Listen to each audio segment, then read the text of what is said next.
Oh, hello everybody! Welcome Hello, Jones. Hello Gladys, Ashley, Gabriel. Welcome to the Australian Poetry Hall of Fame. Hello out there, everyone else, Sky and whoever else might be watching out there in YouTube land, Facebook world, etc, etc.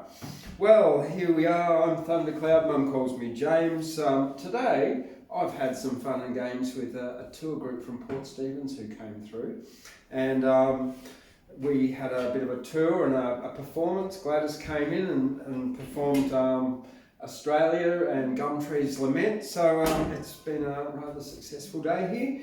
In Gyra, last night I was doing Henry Lawson, and tonight I've got a Judith Wright, kind of like a landscapey special of Judith Wright, for just about 4 Judith Wright poems that I'm going to do. Judith Wright did come from this area. Armadale. Not that far as the crow flies, Wollomombi. Okay, Wollomombi, yeah. As the crow flies. But she also lived up there in Queensland as well, didn't she? Yeah, Mount Tambourine. Yeah, and Canberra, I believe. Yeah. But, this one is called Kalula. Now, Kalula is actually the place which is north of Noosa, north of Noosa. The national park up there between Noosa and Rainbow Beach on the north end of the Sunshine Coast. Kalula.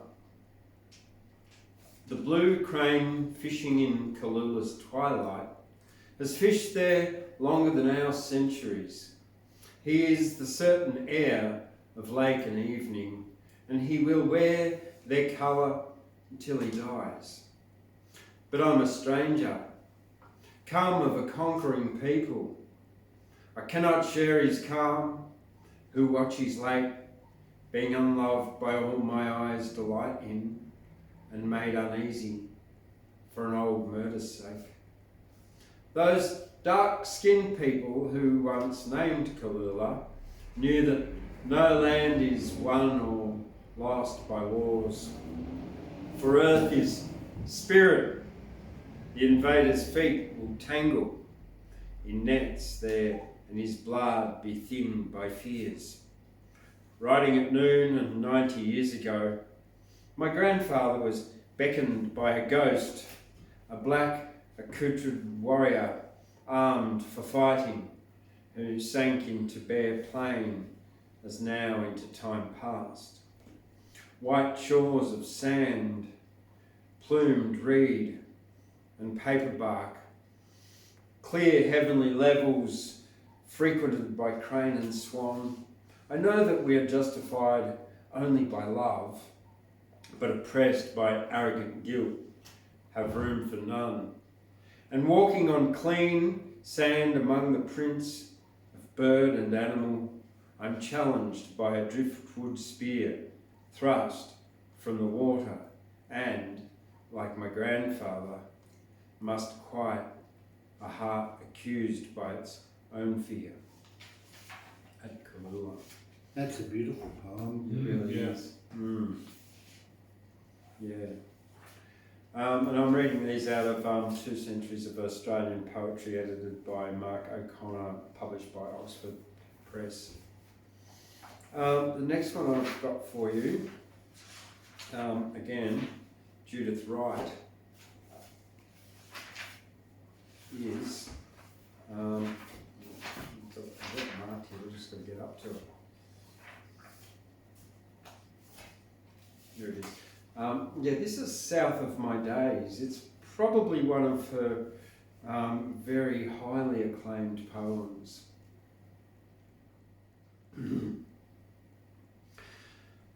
South of my day's circle, part of my blood's country, rises that tableland, high, delicate outline of bony slopes wincing under the winter, low trees, blue-leaved and olive outcropping granite, clean, lean, hungry country, the creeks leaf silenced, willow choked, the slope of tangle of medlar and crabapple branching over and under blotched with green lichen, and the old cottage lurches in for shelter.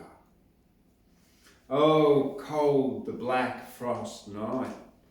The walls draw in to the warmth, and the old roof cracks its joints.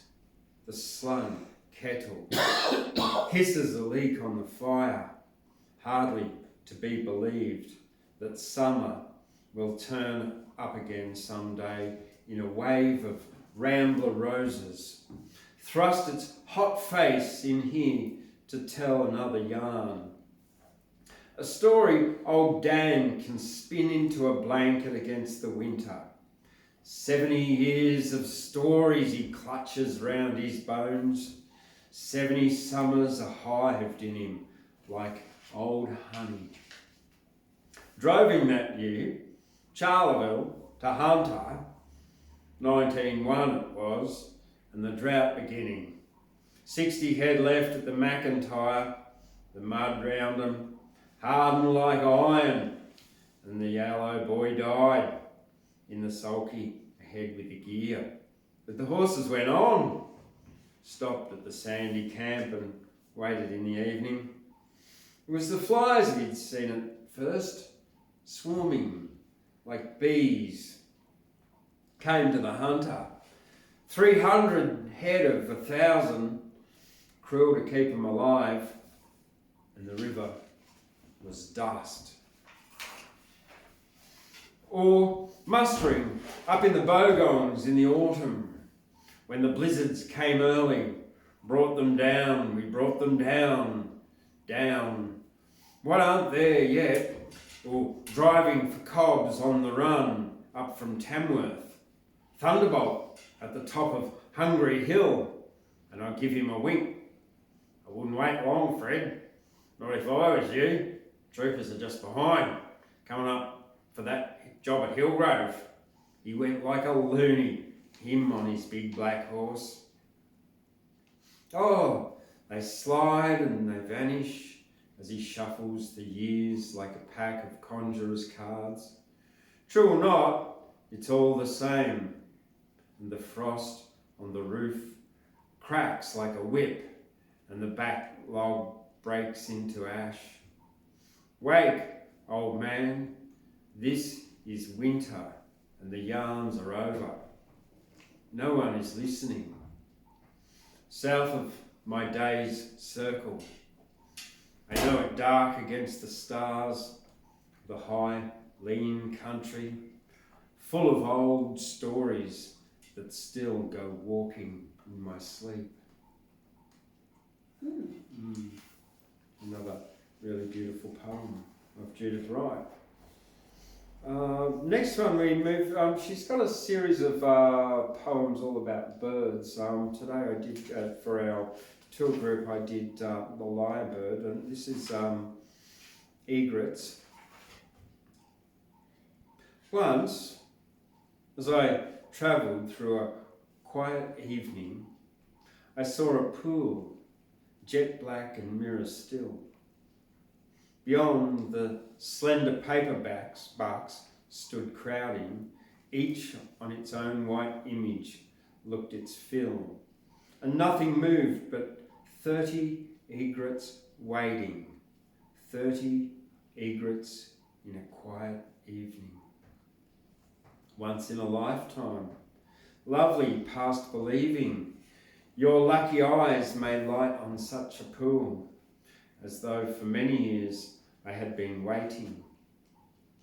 I watched in silence till my heart was full of clear, dark water and white trees unmoving, and whiter yet, those 30 egrets waiting.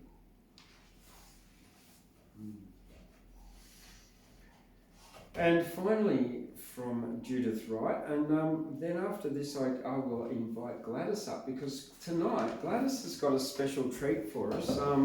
She's got her newest poem, which is about the Swagman.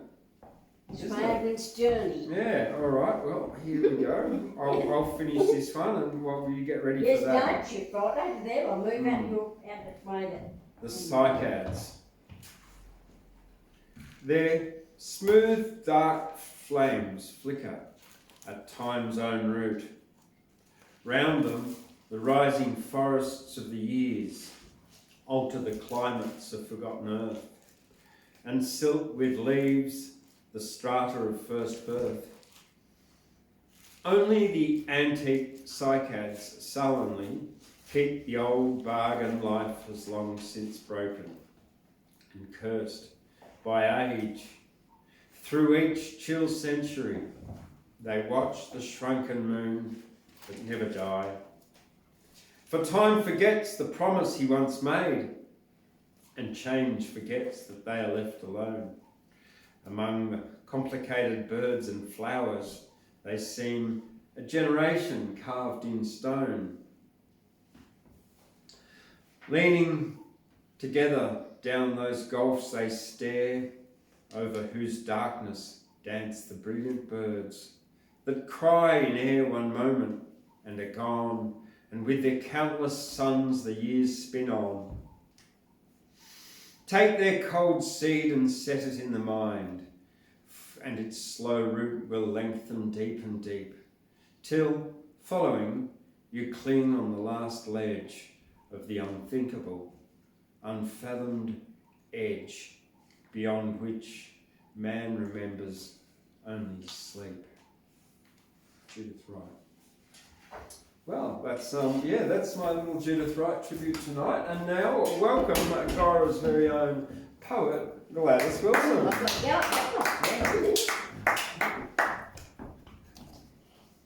Well, good evening everyone, and welcome to the Australian Poetry Hall of Fame. It's in here this afternoon and then back in here tonight.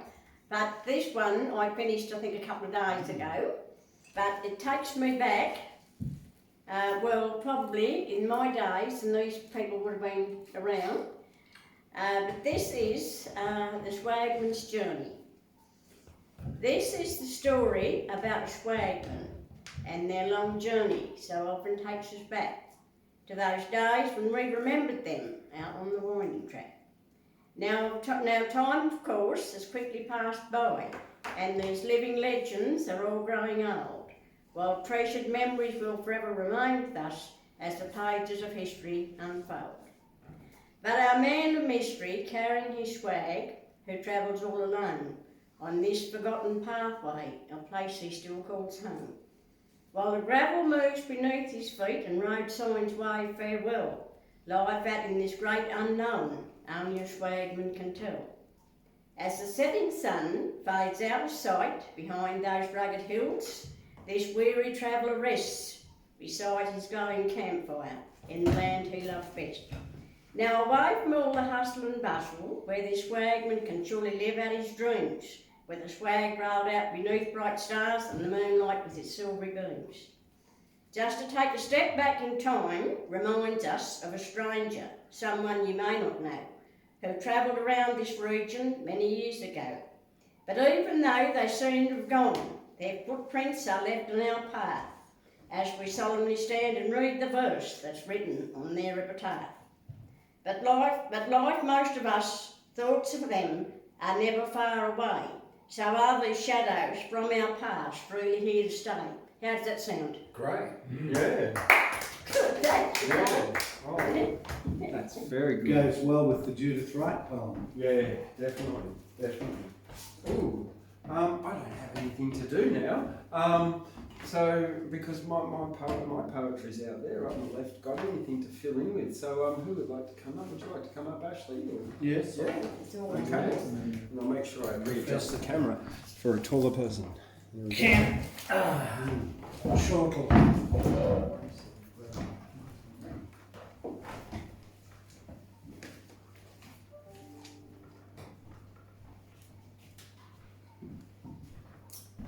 The other morning, lying on the floor, I always sleep on the floor, which caused a tooth to get knocked out the other day, but that's another short story I won't invent. I'll doco down the track. I was pressing the buttons on my cell phone and up popped a wonderful poem written by Dr. Donleavy here. Are you a doctor or a professor? Both. Both, Professor and Dr. Donleavy. The UK Passport Authority wanted to see my medical doctor's certificate to prove I'm a doctor. Haven't you ever heard of a PhD? No. Ah, that was interesting. No. If you heard all of that, No. if you heard all of that clearly out in Spaceland, the professor was arraigned at the border once in England, and they wanted to see proof that he was a doctor, and he had to reply, "Don't you know there are other forms beside medical?" That's a good story, Gabriel. It's true. No, I meant it's true. Anyway, the poem was about the black sun, not the red sun of Hiroshima or Nagasaki, and it was about Japan and her fate and her pointed oddity, and one might say her blood black white odyssey. It was a wonderful poem. I thank you for that, Gabriel. Sure. Well, I dug into my little white bubble of a Getz, which is a Korean image, isn't it? Juxtaposed to a Japanese one. I pulled out my 3 rulers. What did I have? But I am laughing. It was funny. And I thought, well, I'll make a point of it because sometimes I can only find one. But I went down into the area where I keep the rulers, and up popped 1, 2, 4, 5, 6. Oh, 5, so 5. So I'll go back to 3 and wax lyric about 3. The hypothesis is that if I bring 5, having put them into hand, it'll add a bit of variation to the theme on my 3 rulers. The implications of that is that I'm a bit of a showman, but anyone who writes a poem and wants it to be read or survive is a bit of a showman. And the parameters or the testing of that is that I'm here to go through all this palaver and do some reading of things I wrote last night and tonight. Well, I'll start off with Judith because James triggered this. Judith lived up there at Merbar dinner table, Mum saying, "The great poet lives up there." Moorlambar is Merbar. Being a family of banker-like people who read books in the middle 60s, listen to Indian ragas and Mahler symphonies under the arches, we discussed Patrick White when most announced him as eccentric cantankerous. And under those clearing constellations, we felt Mount Tambourine. Up there, somewhere, above us where Judith lived, a garden, a daughter-peopled garden, a philosopher-husband-peopled garden. She's a wonderful writer, Judith Wright, a writer of wonder. And the Russians ranked her amongst the 10 greatest women poets, as far as they could read and understand, in the garden of imagery and writing of mid-20th century, 50s and 1960s. So that's high praise. What have I been reading? I was flicking through this and up came a picture of a little penguin. This is how you get branches to go off mentally. Well, some people don't have branches and don't go off mentally and snap. And you snap quicker if you don't go off mentally and follow these little trails of metaphor. An image popped up of one of the little penguin, 30 pages or whatever. The gate of 100 sorrows. And I thought, oh, well, I'll go and pip that. And it was 5 pages. And do I recommend it to you out there, whoever, wherever, whatever you are, because it was 5 of the most interesting pages I've read since, as a 15-year-old, my mind switched on one day reading Catherine Mansfield's glorious piece, The Garden. But I enjoyed Gate of 100 Sorrows, which also is titled of Temple of Three Possessions, although it's not, but it is, but it's not. That's the wonder of Kipling's 5 pages. Vladimir Putin's favourite writer, they tell us, and when I discovered that, it didn't surprise me, because if you've ever had a soldier for a father and sat and read Kipling's barrack room ballads, they are rather redolent of the president, Herr Putin. Now, last night I had a strange experience. I'd sort of only referenced in my mind that Robert Adamson had died, and when it was mentioned at the dinner table with the Poets Club in Armidale, suddenly he was before me, because I had met him in a peculiar place, and I didn't realise he'd left such a stamp on me. And again, sitting at the table, in all the palaver, I wrote this in his honour. He was a most extraordinary person, and I'd hardly had real cognizance of him until that moment. And I didn't realise till he was with me, and I wrote this, just the impact he had on me that night in Glebe, back in 97 or 98. Anyway, Robert Adamson. You were having a chat about drugs at my shoulder. You seemed like a drunken kookaburra, like a boy with fish and chips on a headline no longer printed, like a navvy down at the Hungry Mile, like all those birds in a city of birds where the water feeds them, like a gnome tide afloat. Now, as I recall and stretch words towards you, it was that loneliness I recall now, and I wrote, should I have brackets around that phrase in brackets if it's ever printed, should I? I recall now that loneliness, the feeling you were there forever as you stepped outside. And I remembered many things, and I will forever. I'll write a little bit more about him, and I'll explore his work more fully than I have. I'll come back and finish with a couple of his poems, but I'll read another 2 or 3 jauntinesses that I wrote last night. As I sat at the table and people told me a friend of 40 years' provenance had died, I felt the things you feel when you reach the 72nd year of your age. Along the side of the swirling clothes hoist, and mums rushing out all across the rivers flowing, out from the border to whiplash pluck the white sheets from the line, before the black sooty cane smoke comes down from the crackling, exploding sugar burn-off down in the valley, and us kids everwards, skipping through the black snowfall. I'll work on that, and I'll extend that, because in our time, the 50s, in the Tweed Valley, was a big thing, your mum rushing out to whip off the white sheets as the black snow and cinders came down. And we lived on a spot where you could look through that and see the radiance of a great wave of crackling, burning, burgundy, black, orange, red just flaring up in front of it, even though it was down in the belly of the valley on the other side of the river. And another memory I always have near that clothes hoist is of my mum trying to organise a performance of Beckett's Waiting for Godot in the Moreland Bar of the 1960. That was a heroic effort, and her team, her crew, mutinied and wouldn't put it on.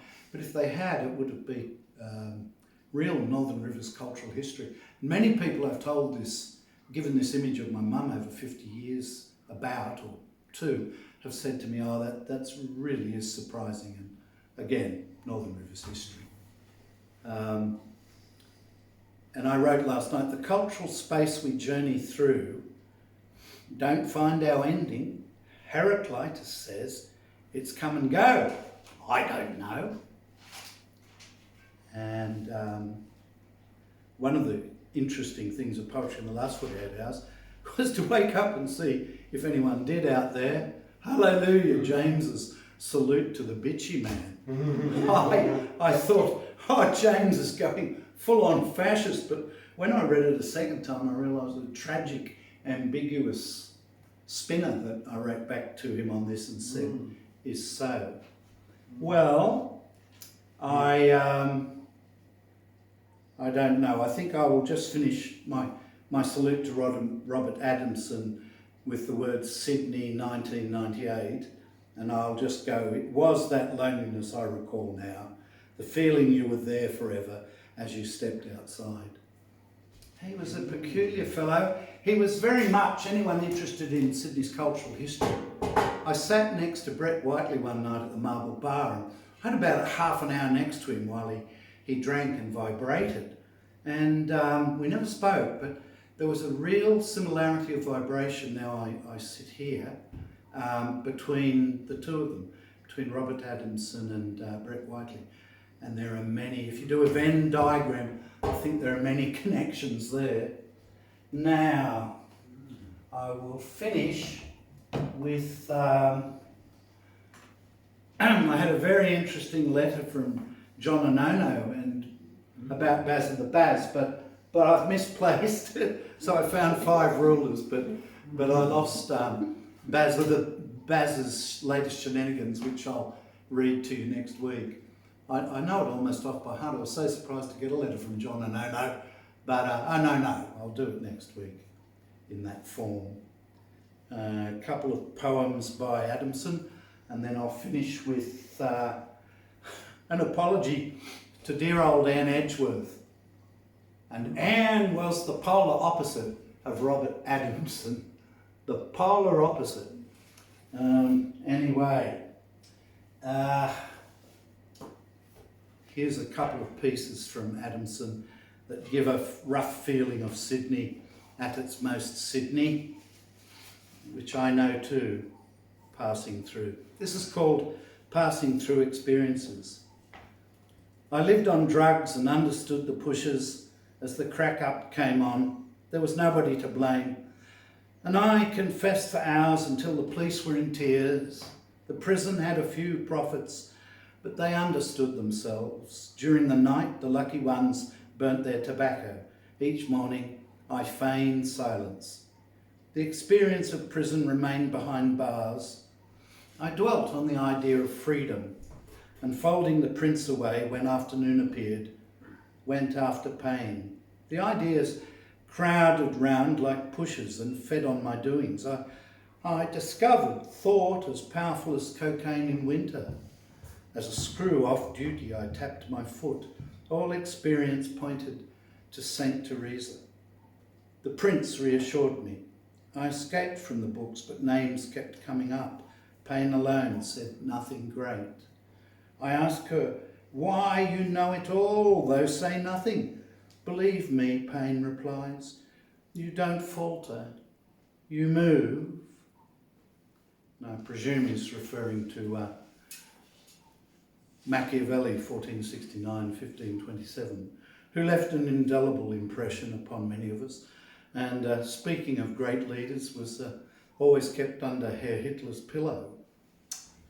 A copy of The Prince. No matter what you think of Hitler, he was a great leader of fellow psychopaths to psychopathology. My house, this is a little piece of Adamson's. My mother lives in a house where nobody has ever died. She surrounds herself and her family with light. Each time I go home, I feel she is washing and ironing the clothes of death. These clothes for work and for going out to the club on Sunday, and for Jenny to take her baby to the doctor in. Death, comes on the telly and Mum laughs, saying, there's death again. I must get those jeans taken up. A couple more. This is something I could have written, really. It's true too. It's called The Private. Take this man with an axe, alone in a rented house, setting out his cups. Just a couple more. Oh, I love this. He published about 16 volumes, and he's read WHIRLD and WORLD, wide and wider. I think his work will survive because he is a sort of a rascally larrikin note. James has been reading and loves Dennis, C.J. Dennis, and he's sort of strange echo here. Anyway, a couple more. My 10th birthday. We went to Pumpkin Point for my 10th birthday. The best picnic beach on the river. The mud is thinner and doesn't smell as off. And there is a swing made from a huge truck tyre. I wore my first jeans and got a cane rod and a bird book. Dad washed the rabbit blood out of the back of his truck and we spread blankets and pillows over the splinters. A storm came up after lunch and I cut my foot open on a sardine can as I ran into a cave. It was the same cave I found again 4 years later. On a night my father set out the nets and slept beside me for the only time in his life. And one more from Mr. Adamson tonight. Yeah. I remember what a together person he was as an artist and how much he projected and pumped out like a big fire hose as a poet and writer on that night in 98. But I also had the feeling of somebody like an eyedropper, dropping points of pain and chaos and personal dissension forever. He was the most extraordinary fellow, and there was a fairly big group of us poets, about 30, and he dominated the whole night, although we were told this great figure was about to appear and disappear. Okay, one last poem from Robert Adamson. That he was like a gnome on the tide, anyway. Branches of grapevine, thick as ankles, grow through the terracine. The fruit is a bitter wood. I think of Brennan standing on similar joinery in the same suburb, soured by love and symbolism. A black beetle waves a feeler. Its lasso involves itself with the security mesh before the panes of rain-printed glass. I drink American whiskey from a champagne flute and think of Lawson at the Rose and Crown. He knew the price of beer cost more than the blackest sonnet. The drinkers chose not to hear parody in a voice, see the rag of a suit, know the terrible hour it took to shave up and comb for this sad front out in the yard and old elm shoots, out from the acid dirt at an angle, its boughs spokes of sylvan thought, here where form meets content to a gloss. Yes, and I'll finish with. That's a very Sydney, any large urban centre of dissolute, resolute, hopeful modernism, but it's also, I think, particularly Sydney feel. The great Brennan and the great Lawson, yin and yang figures in some way. And what have we tonight, serendipitously from 4,000 years of Chinese something or other? Let's see. The top page of a Tang short story. No, that won't go so well. I normally do whatever's there. No, I'll do what's there, just a few sentences. Stick to the truth. I wonder. This story is about Tang short stories. It's a story by, one of the longer ones here, by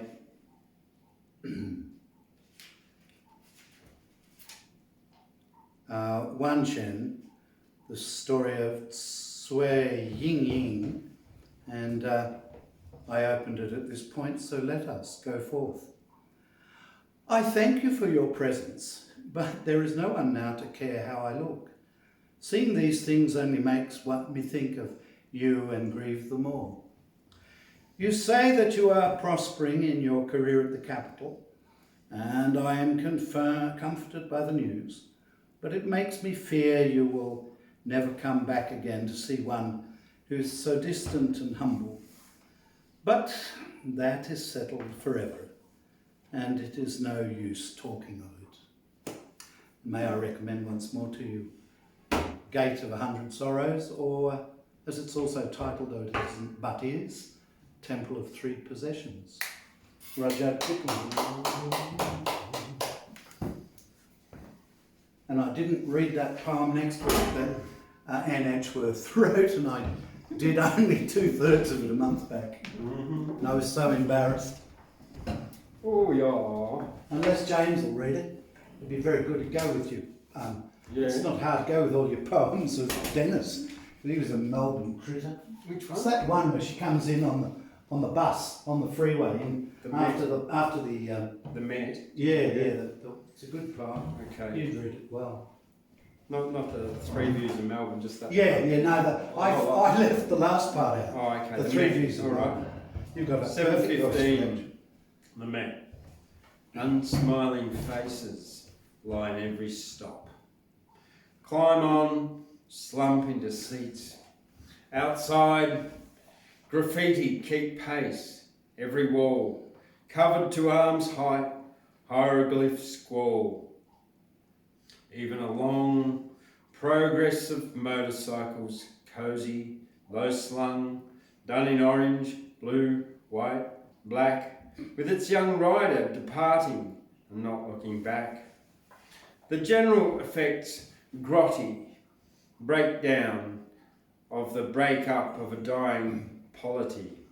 On the other hand, they're not asking much, those wall scrawlers, the dispossessed, who have no place in the rational equations, bracket, where x always equals money. At least they've left some trace of themselves on the walls, which are solid to touch, unlike the other sort, designed to keep them in and out.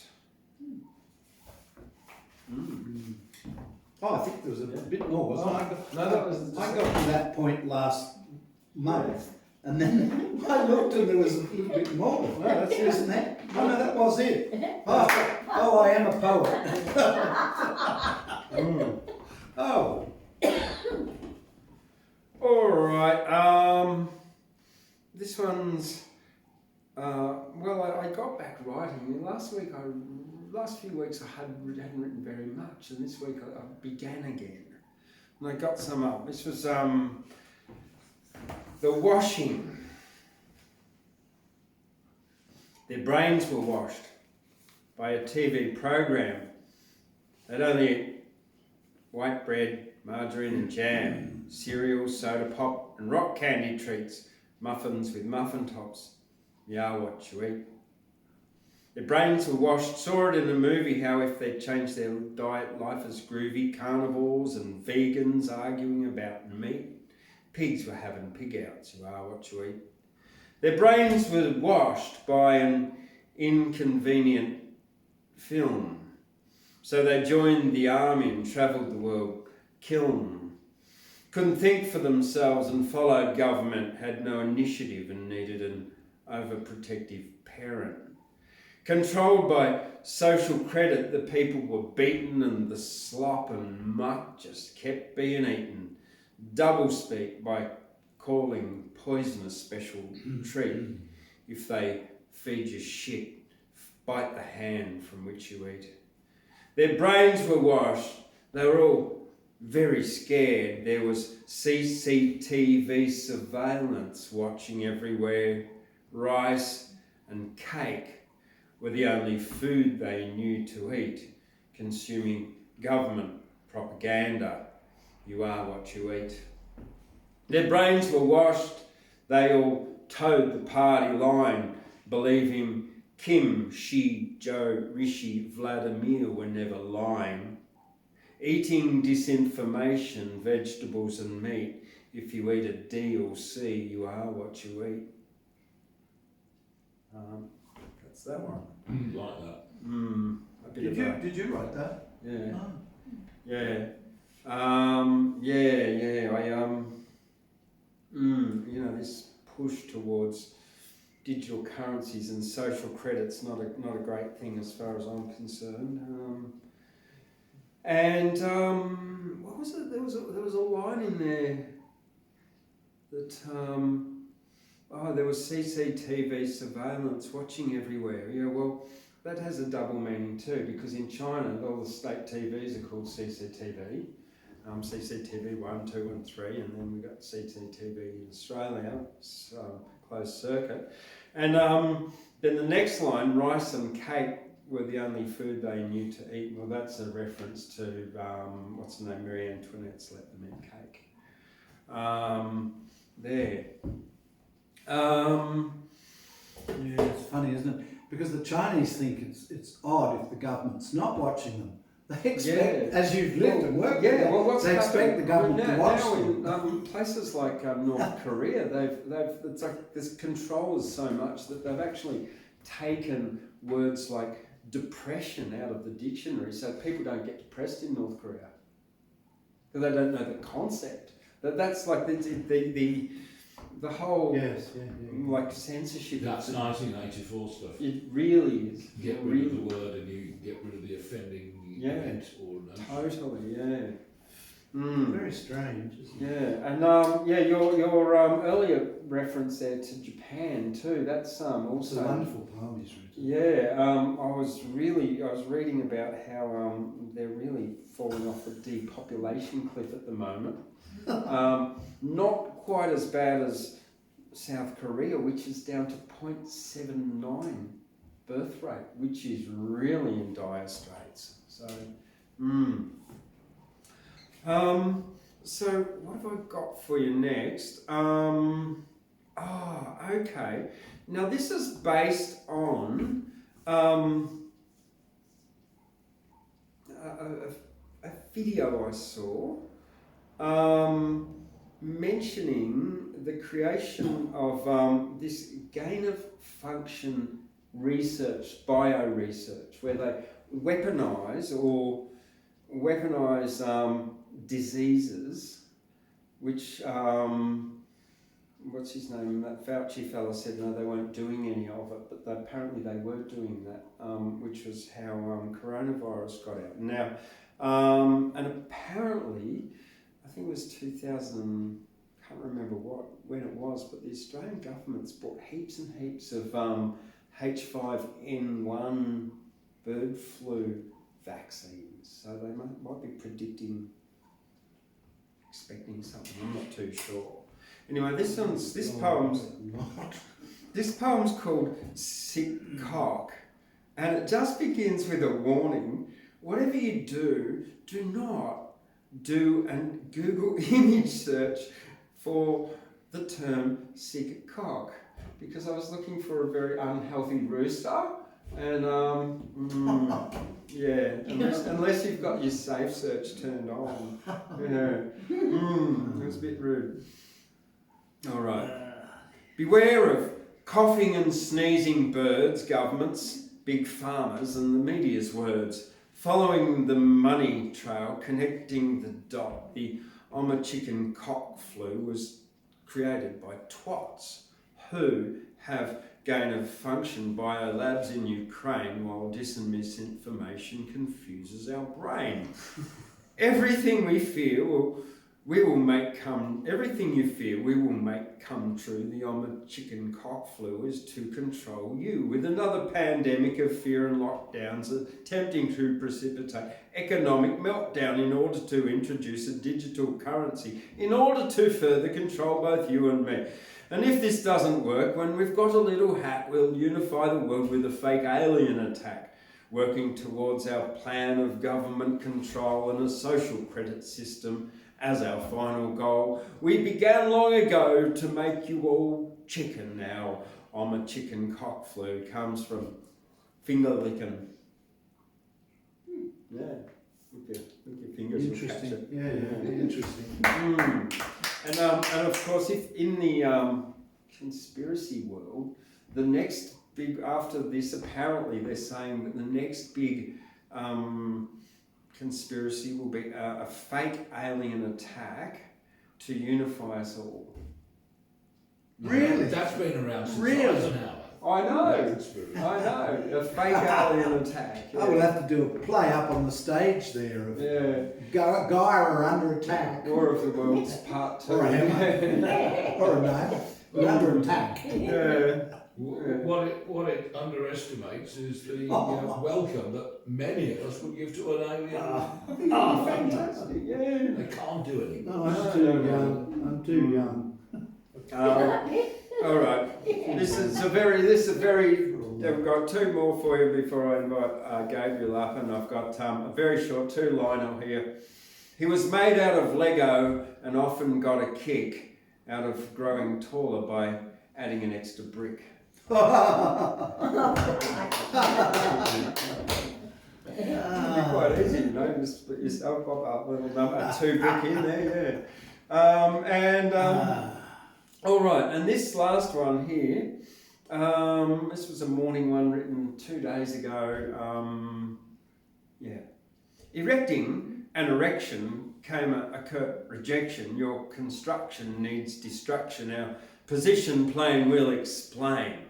Without a drain, a bit of rain on a floodplain, we did inquire, it is quite dire.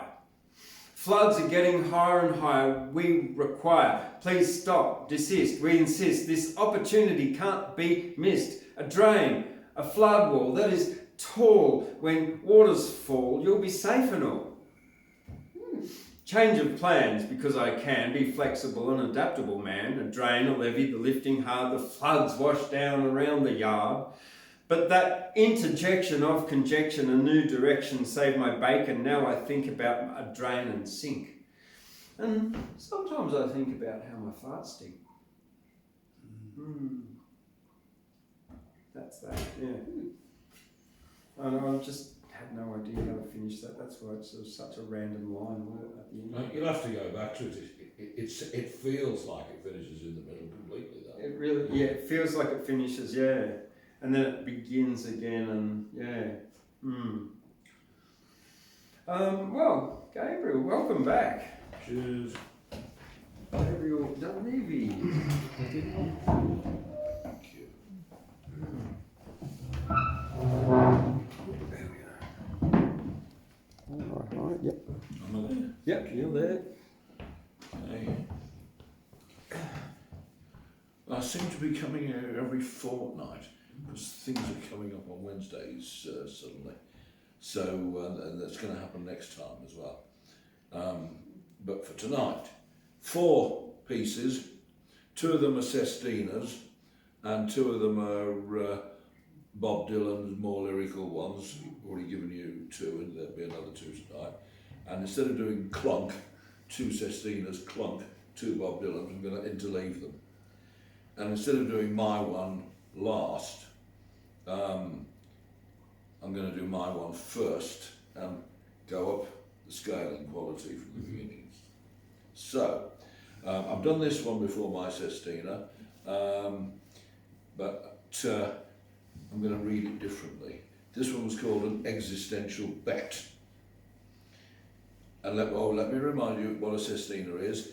It's a rhyming poem where there are 6 lines, and the last word of each line in the first verse is repeated in each of the other verses, but in a different order. So it's high technical discipline. Here we go, an existential bet. If the truth of life is reincarnation, aren't we overdue a revelation? Are there really laws of karma more than ruling classes' armour? Is death only endless night? I'm not certain that that's right. Is oblivion a human right? Should we reject reincarnation for endless sleep in endless night? In the lottery of revelation, knowledge seems our strongest armour to expose enigmatic karma. Show us who invented karma. Tell us how might isn't right. If virtue is the best of armour, but that requires reincarnation, we're well past due some revelation, what souls shine clear in endless nights. Wolf packs howl in silvery night and eat their prey, not sensing karma. Juicy meat, their revelation, surviving fittest, basic right. But is vulpine reincarnation, lapdogs, rabbits, even farmers? Injustice in this life needs armour, vile atrocities in the night.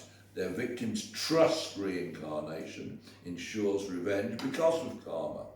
Sing It's Gonna Be Alright.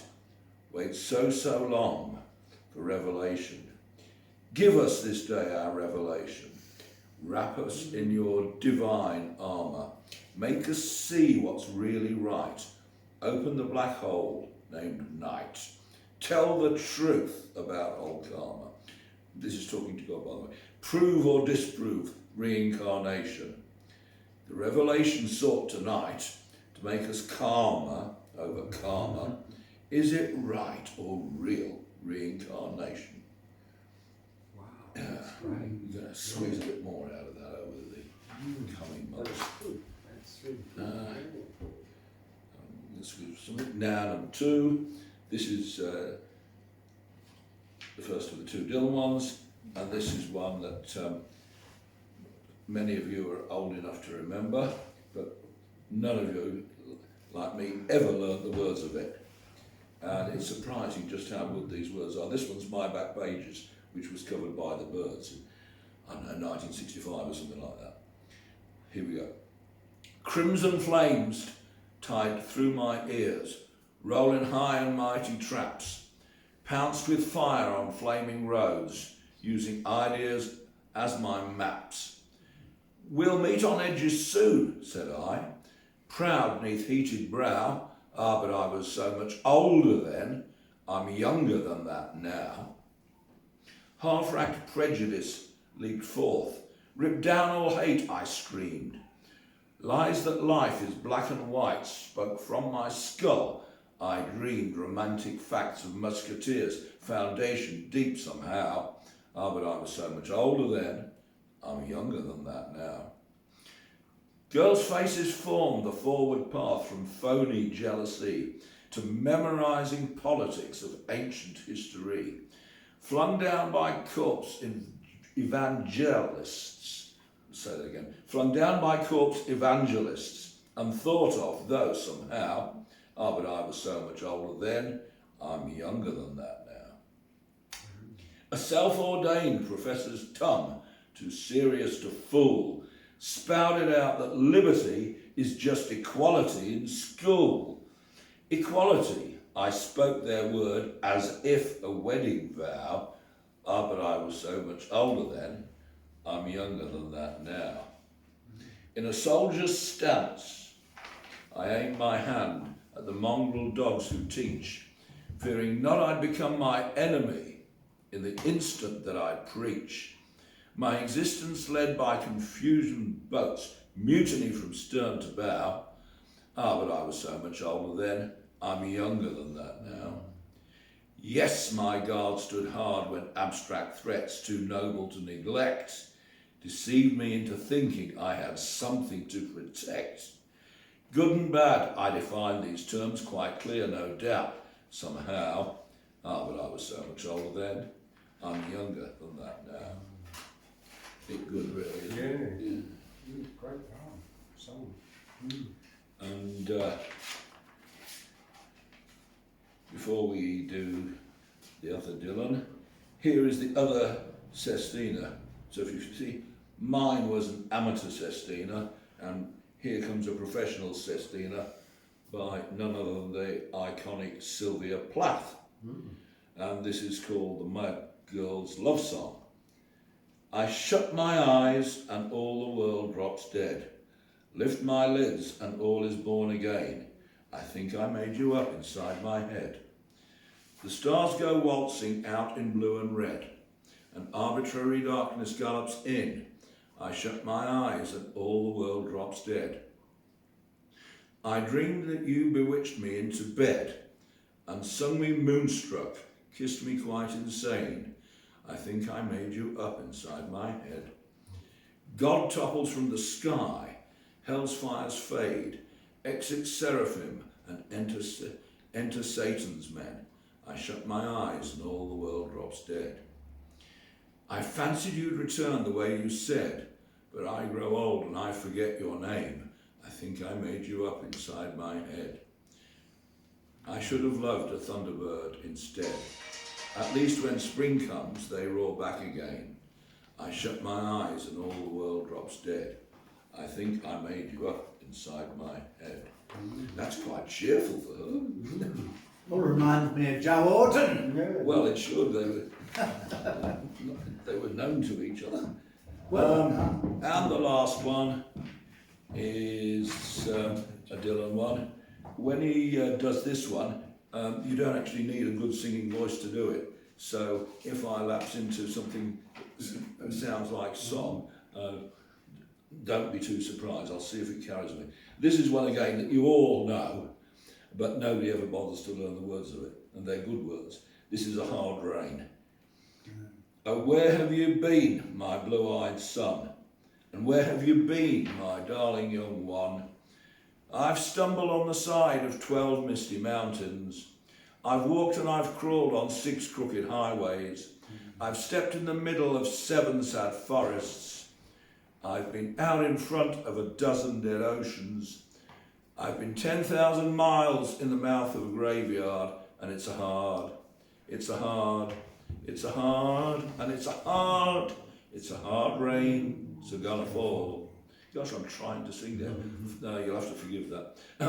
Oh, what did you see, my blue-eyed son? What did you see, my darling young one? I saw a newborn baby with wild wolves all around it.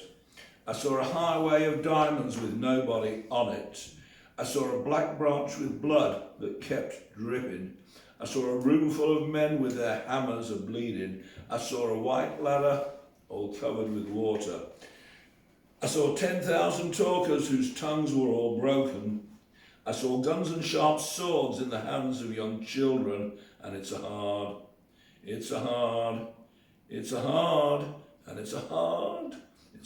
rain's gonna fall.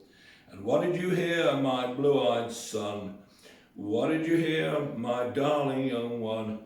I heard the sound of a thunder that roared out a warning. I heard the roar of a wave that could drown the whole world. I heard 100 drummers whose hands were a-blazing. I heard 10,000 whispering and nobody listening. I heard one person starve, I heard many people laughing. Heard the song of a poet who died in the gutter. Heard the song of a clown who cried in the alley. And it's a hard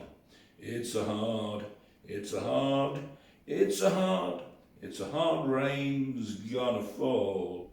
Oh, what did you meet, my blue-eyed son? Who did you meet, my darling young one? I met a young child beside a dead pony. I met a white man who walked a black dog. I met a young woman whose body was burning. I met a young girl, she gave me a rainbow. I met one man who was wounded in love. I met another man who was wounded in hatred. And I'm not going to try that note again. It's a hard rain's gonna fall. And what'll you do now, my blue-eyed son? What'll you do now, my darling young one? I'm going back out for the rain starts falling. I'll walk to the depths of the deepest dark forest, where the people are many and their hands are all empty, where the pellets of poison are flooding their waters, where the home in the valley meets the damp, dirty prison, and the executioner's face is always well hidden.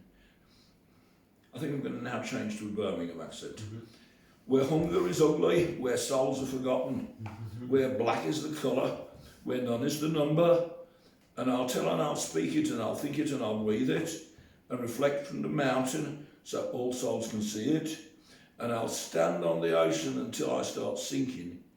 So I'll know my song well before I start singing. And it's a hard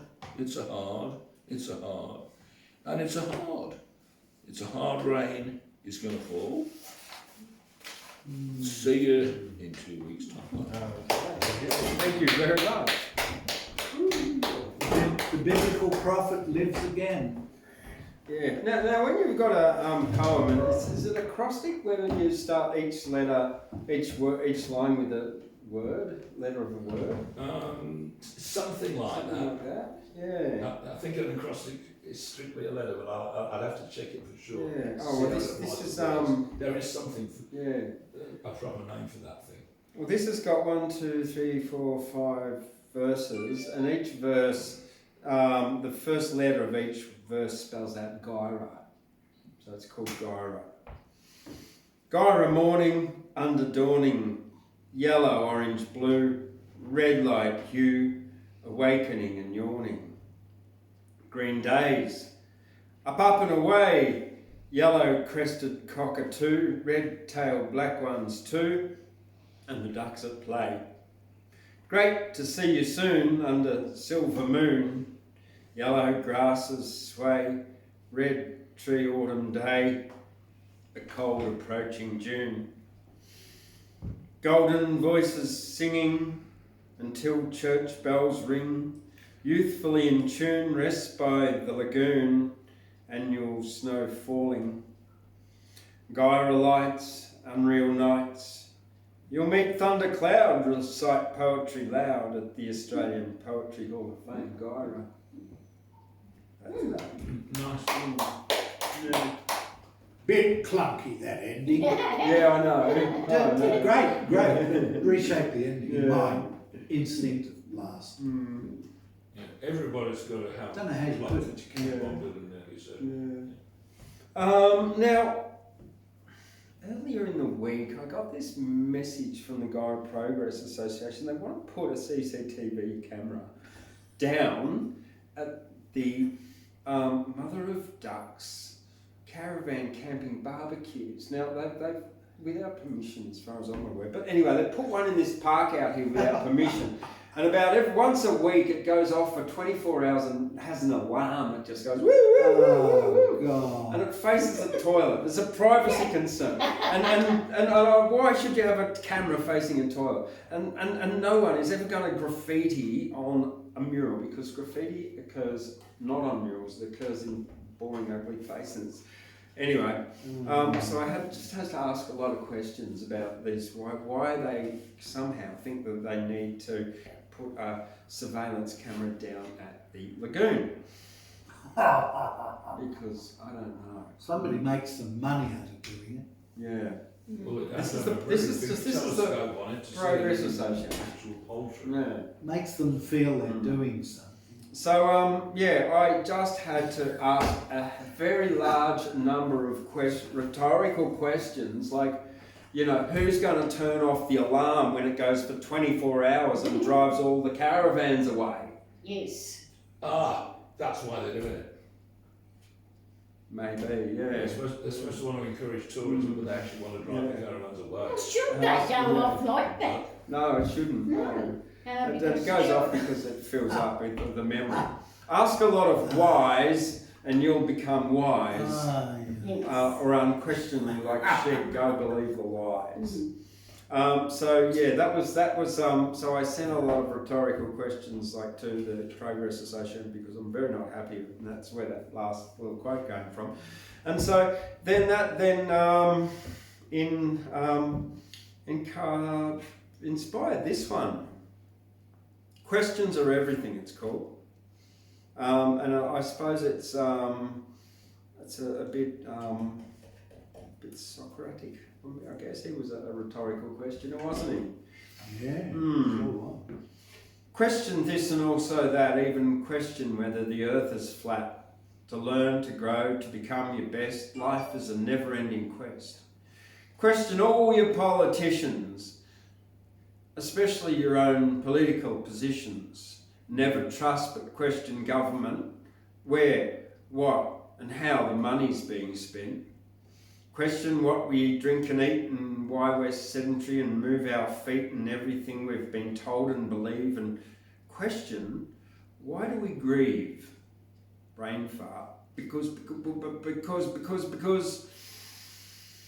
Question what you do and say. Why did you let society program you this way? Why do you think that you are good? Why do you live in that neighbourhood? Why do you think you know best? Why didn't you try again after failing the test? Why do you want to change the world? Why does a male choose to be a girl? Why celebrate bodies unhealthy? Why bow down to a king living on stolen wealth? Why respect borders? Birds certainly won't. Why pay rent? Animals don't. Why is it better to smile than frown? Do you ever stand on your head upside down? Why not? What's wrong? Why do you say, I'll disrupt you with questions in every way? Why do you do that job? What gives you the right to call someone a knob? And why do you think you can sit in judgment? Are you an Oedipal mother or a helicopter parent? One more question before I go. Do you know your perspective is purely ego? What would you do if I laughed at you and said, half the shit you believe is untrue? Why are you rich? Why are you poor? Why have I asked another 4 more questions? Why do thunderclouds come from the west? And I question to learn because I'm on a quest. Why be the same? Why not weird? How about making a question mark out of my beard? And why has the death rate skyrocketed too? And why, oh why, are you like you? Good. Yeah. Questioning. Thank you. Yeah. And so there's a little one I got here. I just discovered another one. Here's a little shorty of 3 little short stanzas actually. At rest, life is at times a test to overcome obstacles and become your best. A nest is uncomfortable, messed, as wearing a hard, itchy goat's hair vest.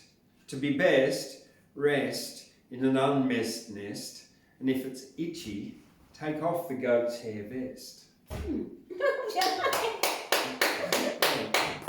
And that's it for me for the night. And anyone else got anything they'd like to come and add? No. Next week I will read the whole of the poem. We still haven't got to the whole of Anne Edgeworth's poem. Somehow or other. One day. And Next those cameras down there, if people are going to go there and be on camera, be spying, well I call it spying on them, will they go there? I don't think so. Because I think if I was going to move and I'm on camera every inch of the way, I think it might probably deter a lot of people from going onto that lagoon. Yeah. It might be a place to perform relevant messages to those 2 ladies. Yeah. It's not as though we're in a city of 100 million people. No. When definitely not. that reality. Because that thing on the post office there, it's buzzing off going off mad the other day. Anyway, I'll turn the video off and thank you for joining us. Well, don't tell us everybody. And don't forget to thumbs up and like and subscribe. One thing